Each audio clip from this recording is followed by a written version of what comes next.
In the shadow of the Colosseum, where echoes of gladiators' roars still linger, lies a world of power, betrayal, and ambition.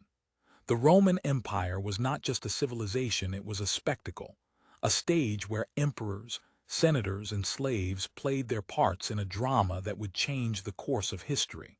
Today, we'll dive into the most epic stories of the Roman Empire, where the line between hero and villain blurs, and the stakes were always life and death. The Roman Empire was born from fire and blood, its foundation laid on the ashes of the Republic. But the transition was anything but smooth. As the Republic crumbled under the weight of corruption and greed, a new era emerged, one dominated by the Caesars. These were men who wielded absolute power, but with it came the constant threat of betrayal, assassination, and the ever-watchful eyes of the Roman people. Let's begin with one of the most infamous tales of the Roman Empire, the rise and fall of Julius Caesar. Caesar was a man of unparalleled ambition, a general who expanded Rome's borders, crossed the Rubicon, and declared himself dictator for life. But his reign was cut short on the Ides of March 44 BCE, when a group of senators, fearing his growing power, stabbed him to death in the Senate. As legend has it, Caesar's last words were, "Et tu, Brute," and you, Brutus, a testament to the betrayal that would become a hallmark of Roman politics. But Caesar's death didn't end the turmoil.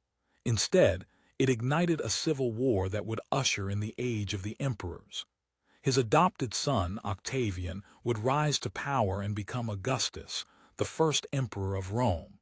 Augustus ruled with wisdom and restraint, but the seeds of chaos had already been sown. The Roman Empire had become a machine of intrigue, where the throne was always up for grabs. One of the most shocking stories from this era is the reign of Emperor Caligula, a man whose name has become synonymous with madness and tyranny. Caligula's early years were marked by extravagance and eccentricity, but things took a dark turn when he ordered the construction of a bridge across the Bay of Baiae, not out of necessity, but to prove a point. He was known for his lavish parties, but also for his brutal executions and public displays of cruelty. His reign ended abruptly when he was stabbed to death by his own Praetorian Guard, the very men sworn to protect him. The Praetorian Guard plays a fascinating and often overlooked role in Roman history. These elite soldiers were the emperor's personal bodyguards, but they also became the ultimate deciders of fate. They could make or break an emperor, and their loyalty was always for sale. One of the most intriguing stories involving the Praetorian Guard is the Year of the Five Emperors, when, in just 12 months, 4 emperors were overthrown, each one deposed by the Guard in exchange for bribes and promises of power. But not all emperors were victims of the Guard. Some, like Claudius, managed to outsmart them. Claudius, who ruled from 41 to 54 CE, was an unexpected emperor. He was a sickly man, often overlooked by his family, but when Caligula was assassinated, the Guard found Claudius hiding behind a curtain. To their surprise, he accepted the throne and proved to be one of Rome's most effective rulers. However, his reign ended tragically when he was poisoned, allegedly by his own wife, Agrippina the Younger, who wanted to secure the throne for her son, Nero. Speaking of Nero, his reign is perhaps the most infamous in Roman history. Nero's name conjures images of fiddles and burning cities. The Great Fire of Rome in 64 CE remains one of history's greatest mysteries. While the exact cause of the fire is unknown, Nero blamed the Christians and used the disaster to consolidate his power. The aftermath of the fire saw the construction of Nero's Golden House, an opulent palace that symbolized his excess and arrogance. Nero's reign ended when he was overthrown and forced to take his own life, marking the end of the Julio-Claudian dynasty.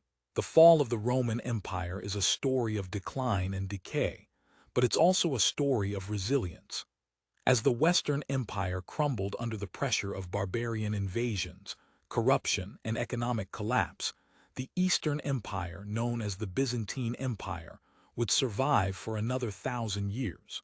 The legacy of Rome lives on in its laws, architecture, and governance. But perhaps the most enduring lesson is the dangers of unchecked power and the cyclical nature of history. In the end, the Roman Empire stories are our stories' tales of ambition, greed, love, and betrayal. They remind us that even the greatest civilizations are built on fragile ground, and that the line between glory and ruin is often a thin one. If you enjoyed this journey through the epic stories of the Roman Empire, be sure to like, comment, and subscribe for more. Don't forget to hit that notification bell so you never miss out on our next video. Whether it's the scandals of the emperors, the battles that shaped Rome, or the everyday lives of ancient Romans, we're here to bring history to life. Thanks for watching, and we'll see you in the next video. Like, share, subscribe for more stories.